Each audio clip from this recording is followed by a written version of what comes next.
Hey there guys, I'm the Murloc, and my story with World of Warcraft is one that probably a lot of people who used to play World of Warcraft or still play it now even probably share.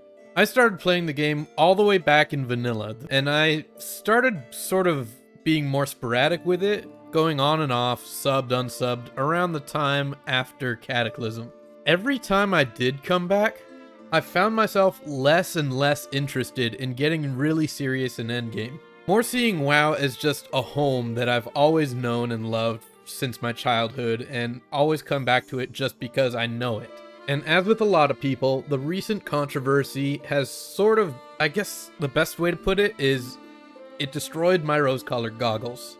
I started playing WoW and seeing everything that was wrong with it, and there was a lot that I started noticing. I started playing more different MMOs, I started playing New World, I started playing Final Fantasy XIV, and I even started playing SWTOR a little bit, even though that game's kind of just dead. I wouldn't recommend it. But the big thing that happened from playing all these different MMOs is I realized how many things WoW could do to be so much better, but they just refuse to do it. Instead, they choose to appeal to this top and bottom 1% of players, the ultra supreme casuals and the elite mythic raiders. So as a result, sometime in the middle of 9.1, before even the final wing of LFR or that patch's raid was even released, I stopped playing WoW. But this time, every time I look back at WoW and think about playing it again, I just have a supreme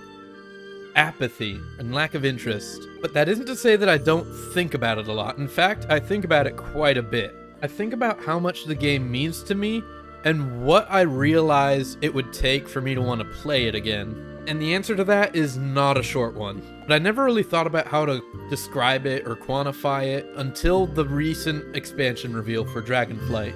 And in that reveal, they talked a lot about how they're now listening to the community and making sure they implement their feedback and get it right. But that's something that's a lot easier to say than it is to actually do. Now granted, they did reveal a few things in the Dragonflight presentation that have been on my list, which I've recently decided to compile and put together and organize. Like, for example, one of the biggest things is I just recently had to fully upgrade and overhaul my computer, and that meant I needed to do a complete brand new installation of Windows to get it working. That means I don't have any of my old WoW add-ons anymore, or any of my setting configurations, nothing. It's all gone. I'll basically be needing to start WoW from scratch if I ever play it again. So that being said, one good example of things they've actually done to improve the game that's perfect for me is the big UI overhaul. Like, I'm not going to take the time, not just figure out which add-ons I need to get back to where I was before, but also re-download them, reconfigure them. UI add-ons, especially the way I had it, was not straightforward, you know?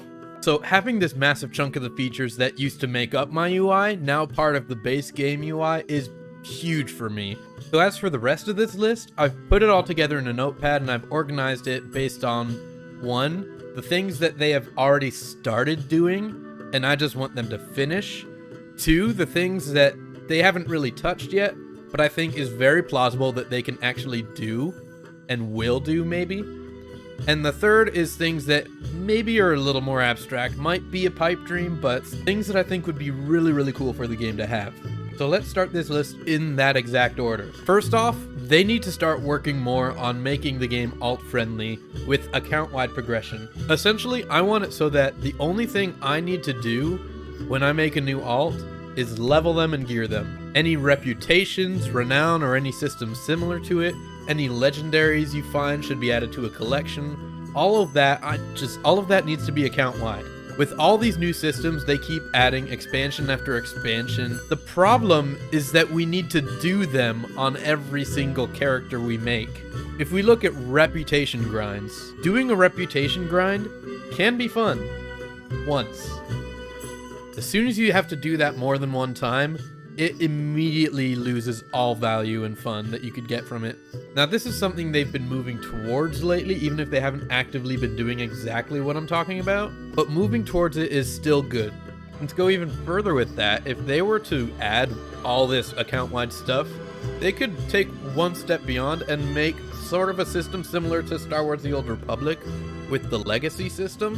Not only having these RP tools to sort of set up a tree that shows all the relationships of your characters that you can customize and set people to be allies or siblings or whatever, and kind of build these indirect stories for how your characters interact with each other, but also having these account-wide benefits and rewards for doing different things on your account. Playing different characters with different classes and races, and having unlocks related to those classes and races as you level them up that are accessible across your entire account, as well as having things like account-wide reputations where you can track it through your legacy. And a lot of an MMO's longevity, believe it or not, is actually in alts. Being able to play the game again, and things change when you play with a different race or class. So going one step beyond and incentivizing that rather than just allowing it, I think would do a lot to make it so people get less burned out on WoW. They'll get bored of playing their main character, so they'll decide, think, you know what, I want to get this cool unlock that you get for leveling up a rogue, so I'm going to play a rogue.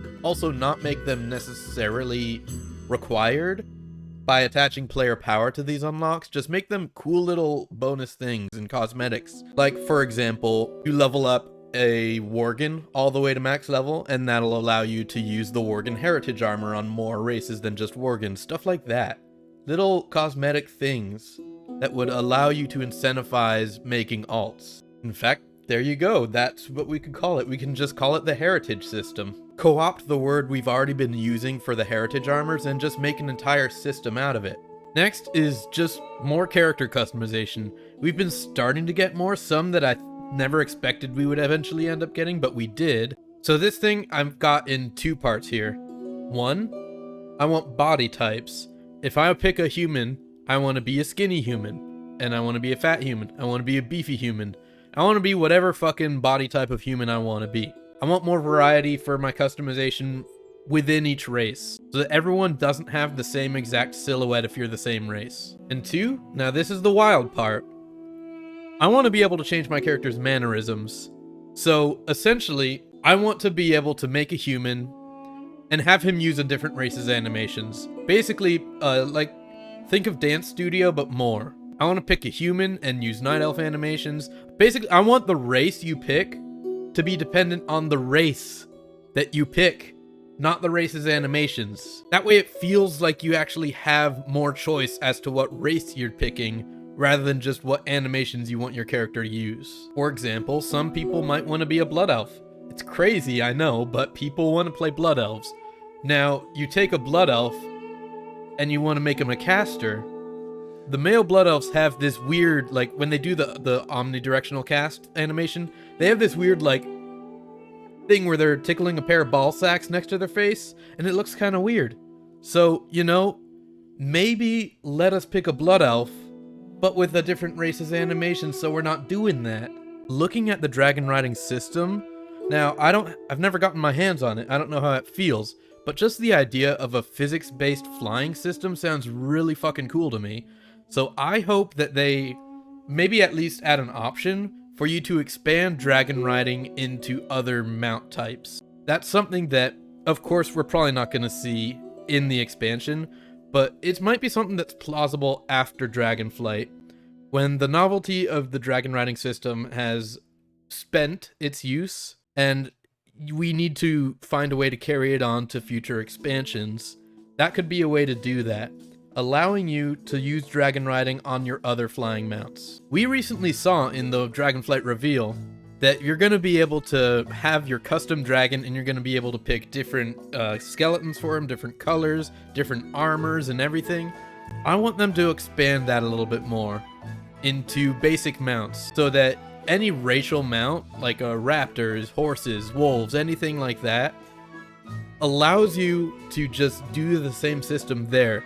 Choose the color for it, choose the different armor and bardings for it, kind of like you can do with the Final Fantasy chocobos. Now, obviously, that kind of system might take a little work to get started, so to begin with, maybe they can just start with horses and wolves, orcs and humans, you know? I think that makes sense.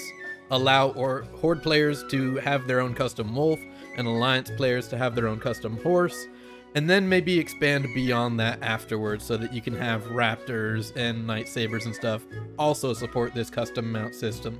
Next up, every single expansion, maybe every other patch or so, we end up getting some kind of revamped model for something in the old world.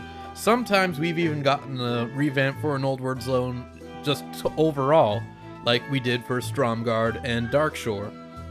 I want to see more of that. I want at least a total visual overhaul of the old world eventually.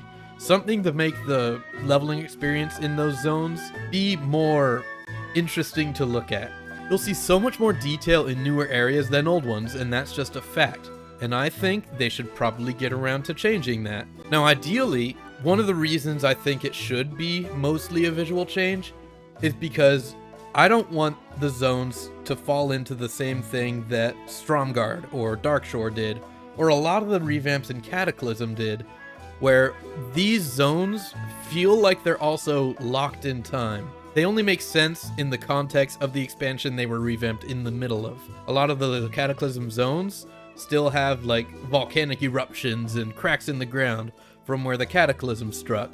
Stromgarde and Darkshore are gearing up for war, just like they were when BFA launched, and they will always be like that now. If they're able to do some era-neutral quests for these revamps, that would be great, but really what I want to see is just visual updates that aren't specific to an expansion, so when you're going through each of those zones, leveling through them, it feels like you're not going back in time. And on the topic of old world visual revamps, I really want them to do something that will make old content relevant again. I want them to add a scaling to whatever the current maximum level is for the whatever expansion we're in, for every old heroic and mythic dungeon and every normal heroic and mythic raid to the maximum gear level of the current patch. Now, a good way to balance this might be to make it so that these upscaled dungeons and raids won't come up with the current item level patch. So, for example, a new patch comes out, a new raid comes out, it raises the maximum item level during that tier. For a time, you can only get that item level from that raid or whatever new dungeon came out as well, likewise. When the raid finder is completely released for that tier, because it always comes out in phases where you get one wing, the next wing, the next wing, and then you get the final boss. When that's all done, that's when you patch the old normal heroic mythic raids for every single patch up to the current item level. Give people incentives to mess around with the new bosses and the new gear, new tier sets, before deciding if they want to farm up the old ones instead. And yes, I mean that. Make it so that old tier sets are relevant again, so that whenever a new raid tier comes out, you have this build variety where you have the option to look at all the new raid tiers and see if you like them, all the new gear, trinkets, tier sets, bonuses, all of that. Mess around with them, see if you like them, but if you don't, you're not stuck with a bad tier set. You can go back to a previous tier, maybe even from another expansion, get that tier set instead at the same item level as the current tier, and mess around with that and have fun with a good tier set that you like. And will that mean some people will end up finding out the best tier sets for the current tier? Of course it's gonna mean that. So what? Who gives a shit? Let them do that if they want. That's, again, worrying about what the top 1% of players think about the game and how they play it.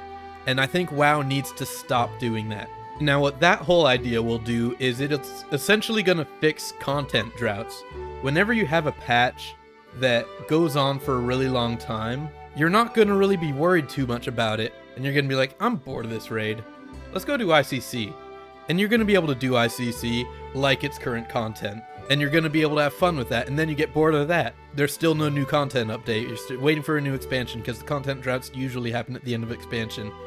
Maybe you'll switch tiers and you'll go to Tempest Keep, or you'll go to Karazhan, whatever. You go to whatever the fuck raid you want. This is something that Star Wars: The Old Republic actually did, and I think it's a really good idea because Star Wars: The Old Republic doesn't have a really big and expansive endgame. So whenever they have a new raid or a new tier where the level cap gets raised, invalidating the previous tier and making it completely unplayable is a bad idea because there's not a lot else to do. So, having it so that you can do any raid tier at maximum level and get appropriate gear is a really good idea, especially for a game that is prone to these content droughts and lacking endgame. Arguably, you might think WoW has the same problem, you might not.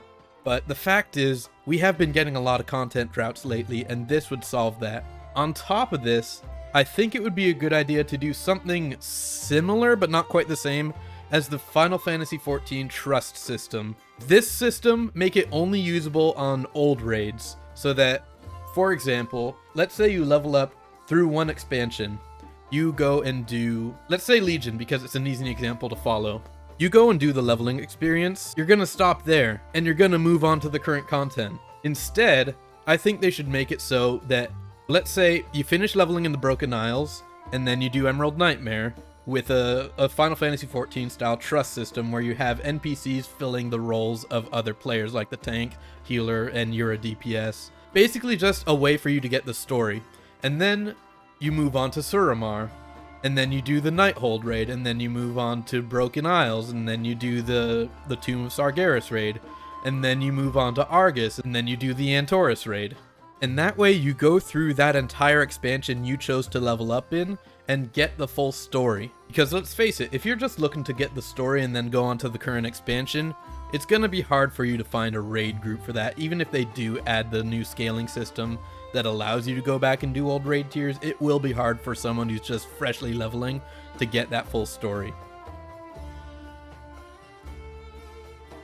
To start, we'll get out of the way the big one, the obvious one, the one that needs no elaboration: personal housing. A good way to do this might be to have two different options for player housing. One, I think they should allow you to have more expensive and very limited player housing that's your own house. Not necessarily one you can build anywhere, but one that's pre-existed, predetermined, but only one person on your server can own that house. Something that's prestigious and valuable. And then the other option is to have apartment complexes in all of the major cities. Something that's a single larger building, and you get an instance, a phase in that building, that the interior you can customize to your heart's content, but otherwise it's just a phase, and anyone can buy one, and it's not limited. You could just go to the apartment complex, get a room, and it's yours now. These two options make it so that housing can be both a prestige item, but also something that's accessible to everyone, so anyone can experience it.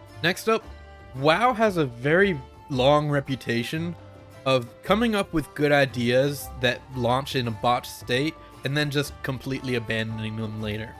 The best, most recent example of this is Torghast. I think one of the biggest problems with Torghast, there's plenty of problems with Torghast, but what I think one of the biggest ones is a lack of variety. You do Torghast and it's the same, it feels like the same thing every day. Even though you get new tile sets and different rooms, everything's laid out differently, it all feels the same, because it all feels like you're just going through Torghast, you know? And I think there's a very specific thing they can do to fix this, and that's to add a new system of Torghast, a Torghast 2.0 as it were, that's kind of an old god's temple situated in the Dragon Isles, because the original story for the Dragon Isles in vanilla that was cut was that it was going to be a whole old god endgame tier. So they could have this old abandoned old god temple there, that when you enter it, you start experiencing reality differently. So don't go lean into the whole old god aesthetic, because then we'd end up with the same problem as Torghast, where it's Torghast, but this time it's tentacles and it's Bastion of Twilight, and it's just all old god themed. Instead, lean on the lore of the old gods and make it so that when you're entering this new Torghast 2.0, that let's call it the Temple of Madness, you go in there one time and you find yourself mysteriously in some kind of dark woods. And you go through the woods and suddenly time doesn't seem to make sense, and you find a village in this forest. And this village serves as sort of your rest stop, like how in Torghast you had those safe rooms where there was vendors and they would give you powers and stuff. This village serves as your rest stop. And then you go into the next room and you find the exact same village, but it's been abandoned for decades and it's overgrown, in ruins, and overrun with enemies. And now let's say you run the Halls of Madness another day. And today you've gone and gotten something that looks like an old Gilnean dungeon underground. And then the next day you run it and you're in a snowy mountaintop type area. The next day you run it, maybe you're ending up with some sort of Bastion of Twilight old gods deal. The next time you run it, it's themed off of a specific raid tier, like sort of playing off your own memories. A system like this, where every time you run the Halls of Madness, it's a different experience. It could go a long way towards making it a lot more replayable than it was before. Naturally, of course, I think this shouldn't be something that you're forced to do. Make it something that's optional, that you get bonus rewards and maybe some cosmetics for doing, but you don't necessarily have to do it. Like, make it so the lore of this Halls of Madness place is, it's not relevant to the plot. The world's not in danger if you don't go down there, but if you go down there, you might find some loot that'll help you in whatever the main story of Dragonflight is. Raiding in Mythic Plus has been just increasingly, expansion after expansion, getting more and more reliant on add-ons, because Blizzard makes a raid and they try to make it hard enough for people to have an enjoyable challenge to it. Add-on developers see this challenge and they make an add-on that'll trivialize that mechanic. Next time that they make a new mechanic, they try to build that raid and that encounter with those add-ons in mind, and that's just been this continuing compounding issue where nowadays, in order to play raiding in Mythic Plus at all, you absolutely need to have these add-ons. Now, there's two ways they can address this. One is something I've heard from other YouTubers, Asmongold, and that's that they can essentially remove add-ons from the game. And now I don't think they should go full hog and remove all add-ons from the game. I think they should just remove the ability for add-ons to read dungeon and raid mechanics. Or the other option is to do what they've done in the past and implement functions of these add-ons into the base game so that you don't need to do these add-ons. Granted, I think the first option is preferable. That way it'll allow the fights to be simpler and not like a huge song and dance where if you do one toe of your dance out of step, you die and the whole raid wipes. That's not a fun system, but it's kind of how it has to work with the add-ons as they are now, with them relying on it. But if you were to make it so that the functionalities of these add-ons that tell you how to do the raid mechanics were actually part of the base game, then at the very least, people getting into raiding for the first time wouldn't need to go out and download and install these add-ons and get them configured correctly and go through this whole ordeal of raids ridiculing them and kicking them from raid groups because they don't have the correct add-ons for this fight. They will be able to get by without them because they'll be part of the game. Granted, of these two options, like I said, I think it's better to do something about the add-ons themselves.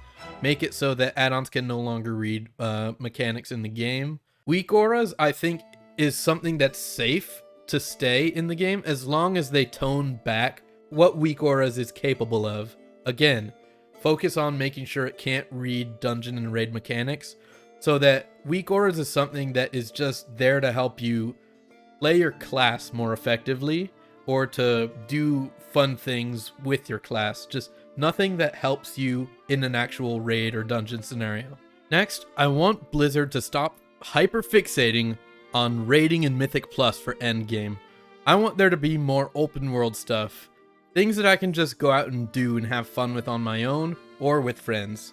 Stuff that I don't need to dedicate a day of my week every week to do. Now this ties in with having a Torghast 2.0. That's an option they could do, but more open world content is something I would prefer.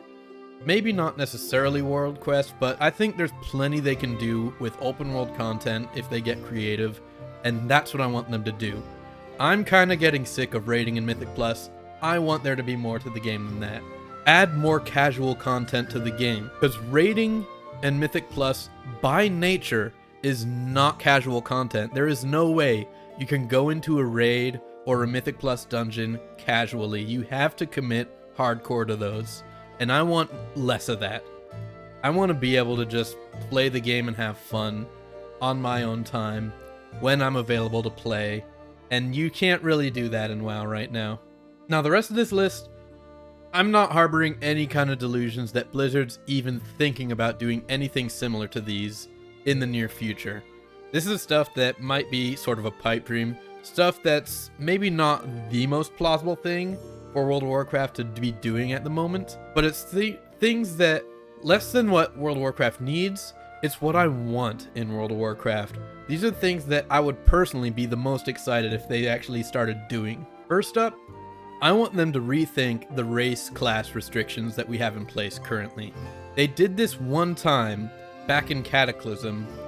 I remember it most fondly for the fact that it allowed humans to become hunters all of a sudden. I want them to do this again, and if I had it my way, I would just remove all of them except for the Drakthir Evoker, because that's the only one I think really makes sense. The Evoker class is inherently a dragon. Everything else, you have some canonical precedents for even the weirdest stuff like undead paladins. Granted, they're more of the exception than the rule, but who says we're not supposed to be able to make our own exceptions? Allow us to make these weird race class combos. Allow us to be undead paladins or void elf paladins. Void elf paladins especially, because you can't play the alliance aligned high elf paladin archetype, which exists in the canon.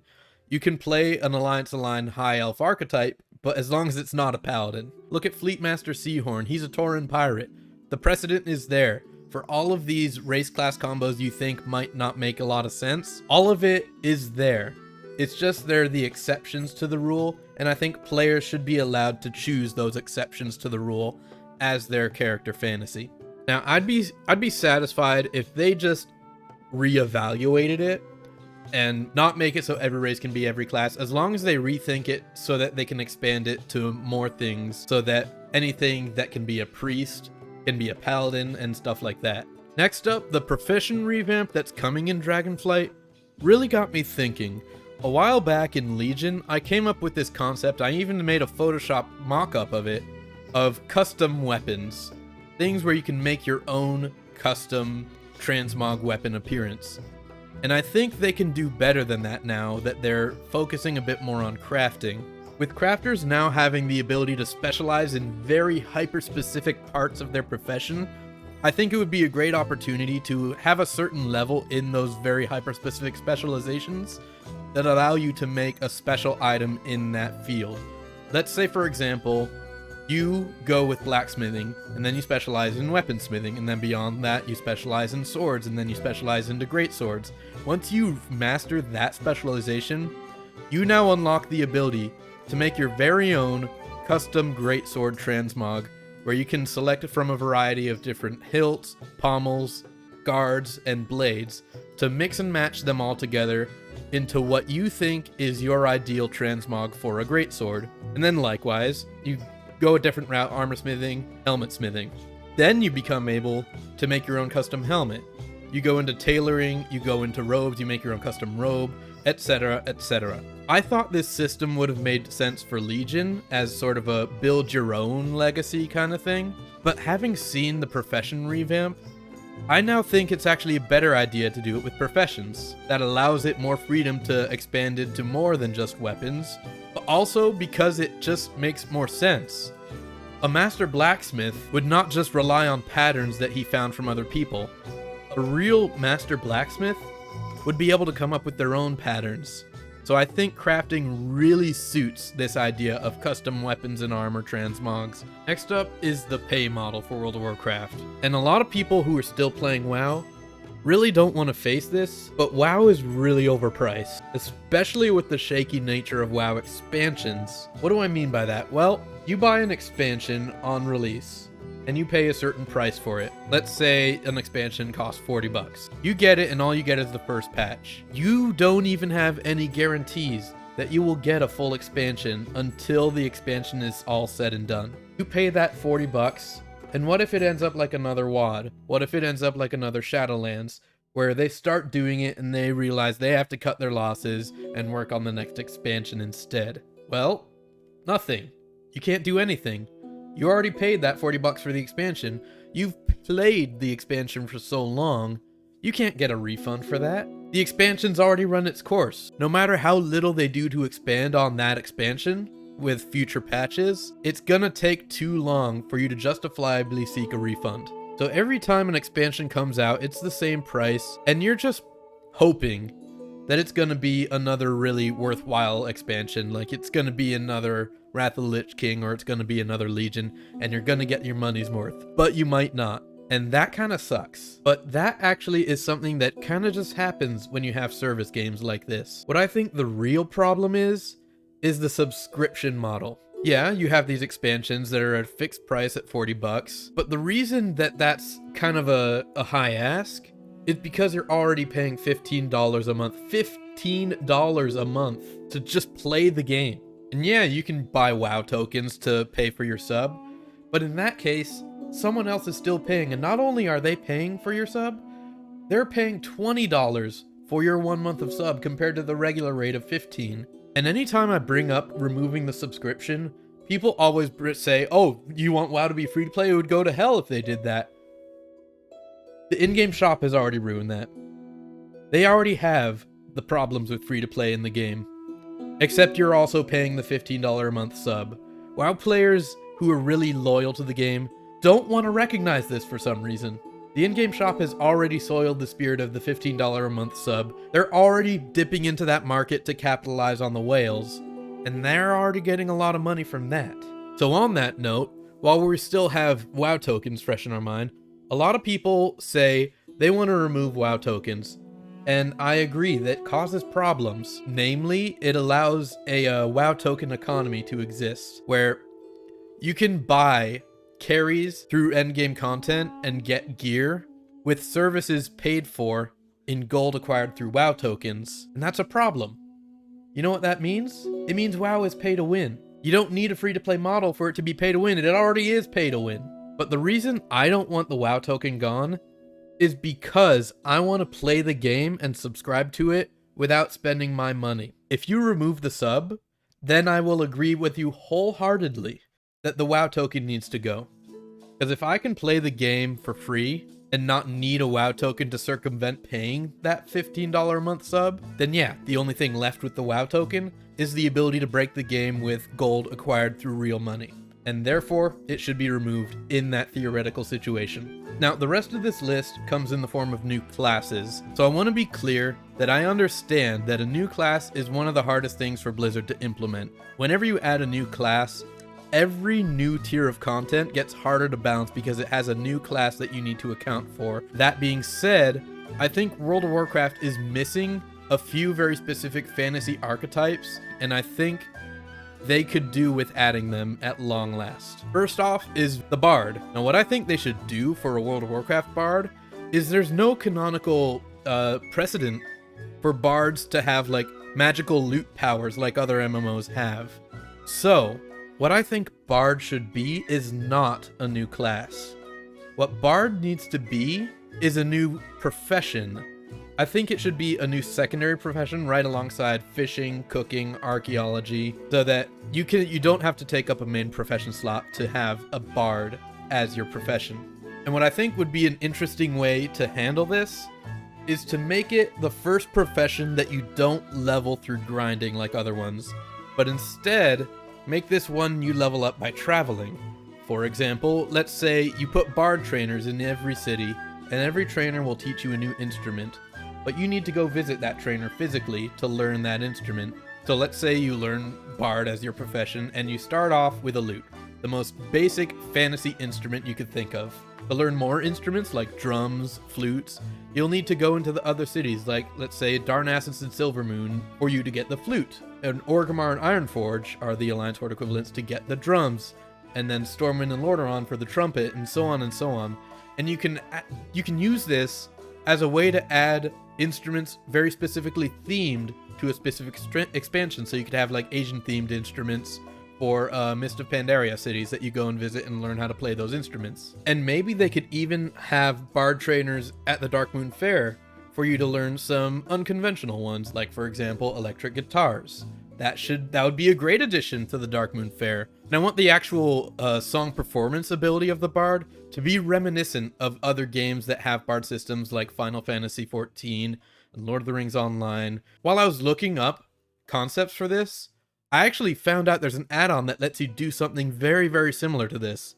And I essentially want that add-on to be made an official part of the game, where you can play midis, and sometimes even if you're really talented and learn how to use the bard, play your own songs manually. Anytime there's been a bard system like that in an MMO, I've always had a lot of fun exploring it. I had a ton of fun doing it in Final Fantasy XIV.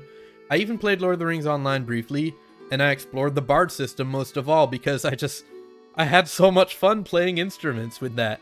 It was a really great old time. The real big benefit of making Bard a secondary profession instead of making it a class is that's one less new class that they need to worry about adding to the game that will contribute to the increasing difficulty of balancing every new raid tier. Let's go to something now that there's no way around it. It has to be a new class, and that's the Magic Ranger. This is an archetype that's a little less common, but is nonetheless a big part of a lot of fantasy universes. Ever since I played Dragon's Dogma, I've been really attached to this whole idea of a magic archer, and I think it would fit right in with WoW, with its high fantasy nature. And what the magic archer's role is, they use a bow and arrow, but they don't use it as strictly a weapon. They use it as a catalyst for channeling their spells through their tools. Now you might be asking, this niche is already filled by Hunter. Why do we need this? Well, Hunter doesn't do a good job of filling this niche. Canonically, Hunters are a physical ranger. They have a bow and they shoot arrows. That's what they are canonically. In the game, you have them using spells like Dark Arrow and Arcane Shot, but for the most part, their class is physical, so it doesn't do a good job of filling this magic archer spot, and at the same time, these magical roles kind of hurt the fantasy of it being this physical ranger. I want the magic ranger to do to Hunter what Death Knights did to Warlocks. So the first thing is that I want Hunter's abilities to be reskinned for a more physical theme. Change Arcane Shot to something like Quick Shot. Change Black Arrow to something like Burning Shot. You don't even need to change the way Hunter plays at all. All you need to change is the appearance and description of some abilities that are magical in nature. As for the Magic Archer itself, what I want Magic Archer to be is a new spellcasting class that uses mail armor and ranged weapons, whether it's bows, crossbows, or guns. And to take some of the abilities from Hunter and maybe some of the cut ones from Mage as well, and implement them into the Dark Ranger class, with the first spec of Dark Ranger being the one that everyone has been asking for lately, Dark Ranger. Rework Black Arrow so it's more akin to its Warcraft 3 counterpart, something that's not a single ability you use and it's a dot, but rather is more of a weapon buff that allows you to have a chance to summon skeletal minions. In combination with these leaked appearances showing up for Blood Elves and Night Elves, we're essentially gonna get Dark Rangers if we do this. Not just people who look like Dark Rangers but are actually Hunters, but actual honest-to-God Dark Rangers. The next spec is something I've kind of just started calling the Spellweaver, but honestly, the name doesn't really matter. What I think this Spellweaver should be is a focus using hybrid damage types. I was talking earlier about maybe taking some of the cut abilities from mages, and in particular what I was thinking of was Frostfire Bolt. I think this would be a great opportunity for them to add Frostfire Bolt in a niche where it makes sense, a new class focused on hybrid damage types. So they'll have damage types like Frostfire, Arcanoflame, Arcanofrost as new damage types that are a mix of Arcane Fire, Arcane Frost, as well as astral damage, firestorm damage that already exist in the game. Have the entire spec be focused on these hybrid damage types. The third spec is something I've started calling the Seeker, but again, just like the Spellweaver, the name doesn't really matter. What matters is that this would be the healer spec. And my primary inspiration for this comes from playing Dragon's Dogma, where you have the magic archer and they shoot out these magical bolts that dance around the sky and seek out different targets. Their version of the magic archer had these seeking bolts that would float around the sky and then target allies to heal them. So what I think they should do for this seeker spec is make their rotation focused on abilities that change depending on what your target is. So if you're targeting an enemy with these bolts, it'll damage them. And if you target an ally with the same ability, it'll instead heal them. And they can make it so that the AoE spells aesthetically have this effect where they launch up into the air and float around a bit and then like spiral around and seek friendly targets or enemy targets depending on who you're targeting. And they could also make it so that some of the single target spells have more of a like Dark Souls 3 Divine Magic, where you shoot the spell and it's a very sharp and quick point of light directly at the target. Having these kinds of visual effects, I think would feel right at home in World of Warcraft. And the one I wanted to bring up last is the Tinker, because I think this is the lowest priority for them to do, because we already kind of have this role filled by engineering. There's obviously some elements of the Tinker archetype that's missing from just having engineering, but it sort of fills the role, which is more than you can say for Bard or Magic Ranger. So, in order for them to implement Tinkers, it has to be something really cool to differentiate them from just regular engineers, and I think I have a good idea for that. Tinkers should be a hero class that you unlock access to by leveling up engineering, and make it so Tinkers start with a leveled up engineering profession, although allow them to change it if they want. Don't necessarily make engineering an essential profession for their class, just make it so they start with it. I think that'd be cool. Maybe they can also make it so the class has passive bonuses to the engineering profession. I don't know, it doesn't really matter. So then what do I want the Tinker class itself to actually be focused on? I want the Tinker to be focused on mechanical frames and suits. Maybe there's a few different armor types that would work for them, but I think it would be really interesting to make them a plate wearer.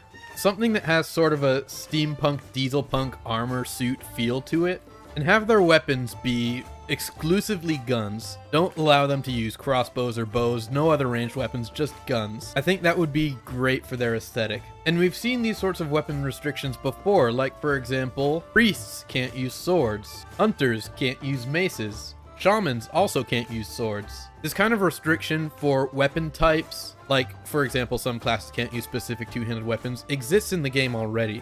So I don't think it would be too far-fetched to have a Tinker that can only use certain ranged weapons that are guns. But since we're talking about a class that can only use guns, for the love of God, please Blizzard, revamp the gun firing sound effect. It's horrible right now. It sounds like someone's dropping a steel ball into another bucket full of other steel balls. It's horrible. It doesn't sound like a gun at all. Especially when you have other sound effects like rogues with their pistol shot that sound fantastic. And then you go to hunters with guns. The gun firing sound effect is garbage. So if we're gonna add a new class that's focused and can only use guns, I think we need to revamp the gun firing sound effect. So since we got this sort of ranged class with plate armor, the first thought I had was, well, I don't know, that actually does sound a little overpowered.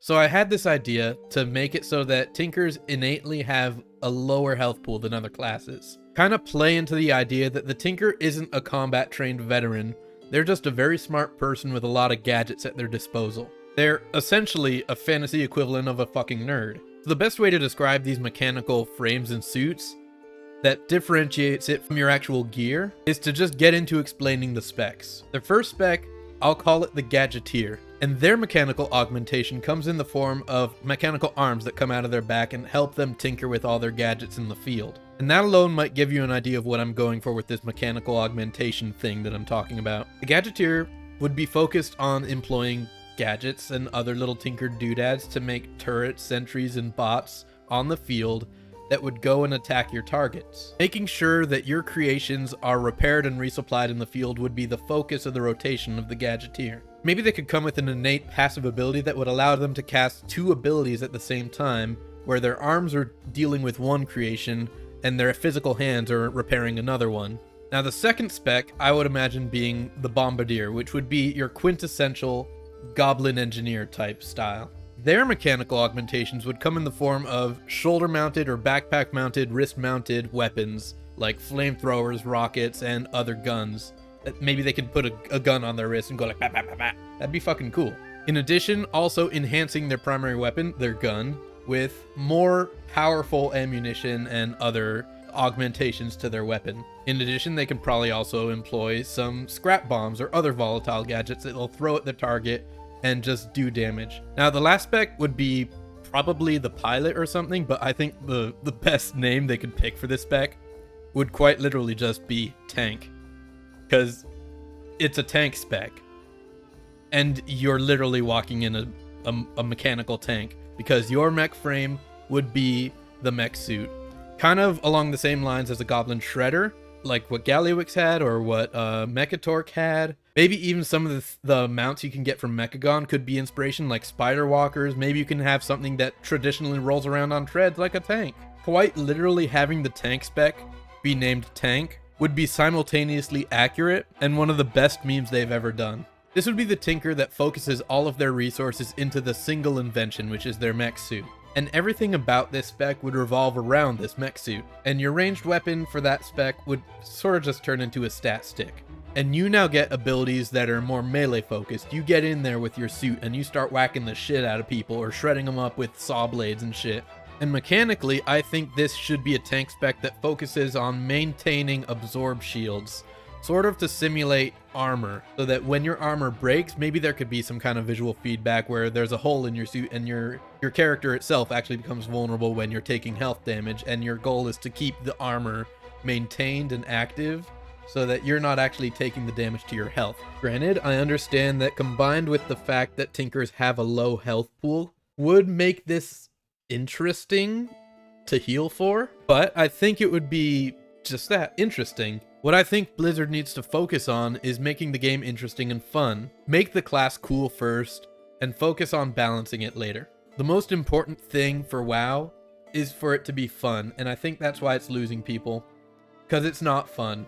Every tank has two parts of the rotation. The part where you're doing damage and getting aggro, and the part where you're focusing on making sure your defensives are up. Tinker would be a change of pace, where instead of actively putting their defensives up, their defensives are already up, and their goal on the defensive side of the rotation is to maintain and keep those defensives up. Less preemptive mitigation and more reactive mitigation. Obviously, this is a big fucking list, so I want to be clear that this isn't an extensive checklist of everything that I want the game to have before I think about playing again.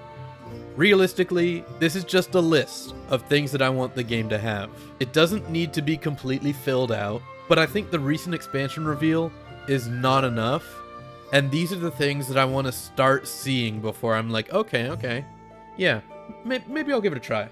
With the last few things, the big golden snitches being the things that I see this, I'm like, okay, I want to play a magic archer, or I want the bard, I want to work on my bard, or god damn it, finally the sub is gone. I get to play freely now. Those last few things are the things that, like, if I see anything like that, I'm playing. So yeah, that should be everything I wanted to talk about. If you want to support the channel, I don't honestly do a lot of YouTube content these days. This is a one-off thing that I wanted to get out there and talk about. If you want to support the channel, go check out my Twitch channel. I'll leave a link in the description for you to look at. That's where I'm really focusing most of my efforts on the internet. So if you want to support, go check out the Twitch channel. But by all means, I still want to hear what you think one way or another down in the comments. So thank you guys for watching.